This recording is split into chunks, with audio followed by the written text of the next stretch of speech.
Carol, please, sandali lang. Pag-usapan natin ng maayos. Huwag mong biglang akusahan si Ronnie.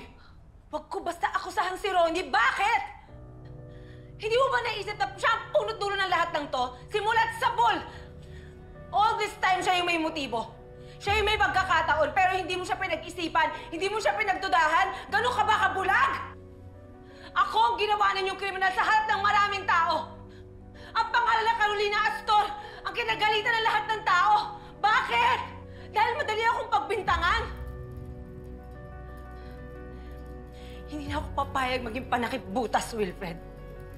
Mananagot si Ronnie. Mananagot kayo, kayo naman!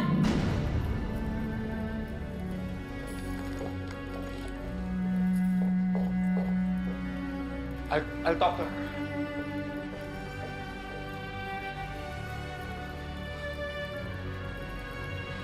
Aba! Bitawan niyo nga ako! Don't touch me! Wala akong kasalanan dito! Look at me! I am the victim here! Si Carol, siya yung master manipulator. Baka nakakalimutan niyo. Di ba niloko niya si Wilfred? Niloko niya tayong lahat. This company even believed that she is Lorena Herrera. Bakit ako hindi kick out niyo? Carol, sandali lang. Hindi tamang paraan ng panggugulo. Kung gusto mo ng accountability. Accountability? Dennis, ilang taon akong nakakulong. Habang sila ang nakikinabang sa kasinungalingan. Si Wilfred na nagpapanggap bilang santo. At si Ronnie na akala mo may lisensya manira ng buhay ng ibang tao. Pero mukhang siya naman pala itong mamamatay tao. Wala silang awa, Dennis. Pinatayin nila ang pangalan ko. Tinanggalan nila ako ng pagkatao. Ginawa nila akong multo para pagtakpan ng mga kasalanan nila. She has a fair point. Bakit nga ba hindi mo naisip na pwedeng si Tita Ronnie pumatay kay Mom? Hindi ko naisip, Amber. Dahil lahat ng ebidensya, si Carolina ang tinuturo. Kung lahat ng ebidensya kay Carol, then why didn't you even look at who actually stood to gain from Mom's death? Alam ko, Ronnie can be impulsive. Celosa. Possessive at times. But I thought that's just who she is. I would have never thought na kaya niyang pumatay. You say impulsive. Hindi ba mas delikado yun?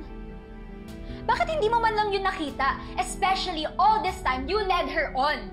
Amber, I did not lead her on. Siguro nga dahil sa guilt ko, mas madaling maniwala na tama lahat ng investigasyon.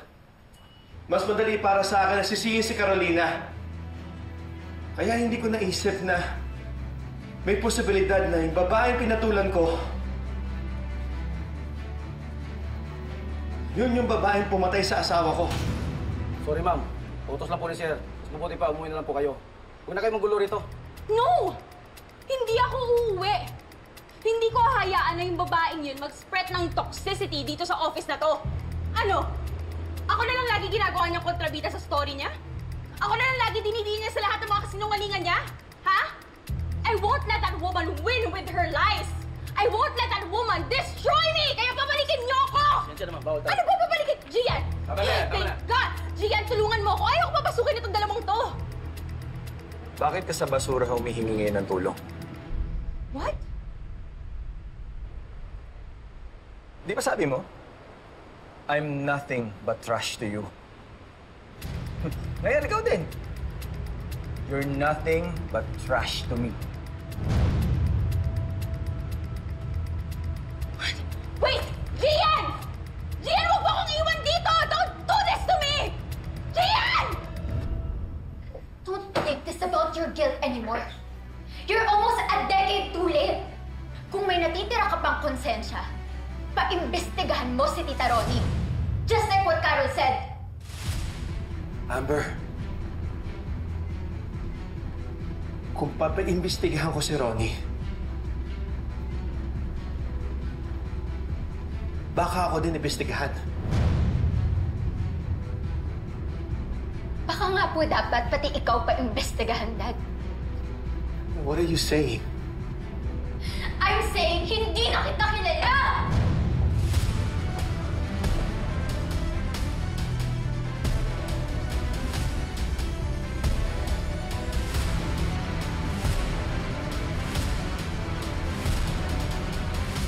Carol. And I will help you. Wala na silang kawala. Now that their secret is out, they need to pay the consequences. Lalo na yung Ronnie niya. Hindi lang sapat kung magbayad sila. Gusto ko maramdaman nila yung sakit na naramdaman ko. Kung noon nakulong ako dahil sa kasinungalingan, ngayon sila naman ang makukulong dahil sa sakit ng katotohanan. Giniba nila ako bilang tao, bilang ina. Kaya humanda sila.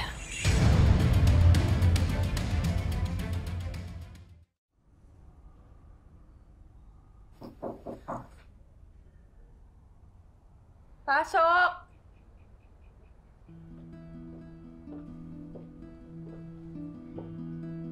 Thanks for acknowledging my instructions, Kuya. Ilipag mo na lang yung mga wine dyan sa table and may tip ka na sa app so you can go.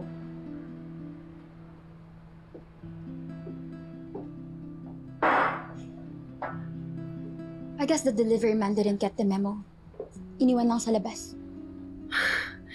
Amber, thank God! Sabi ko na nga ba eh, naniniwala ka sa akin. He believed me.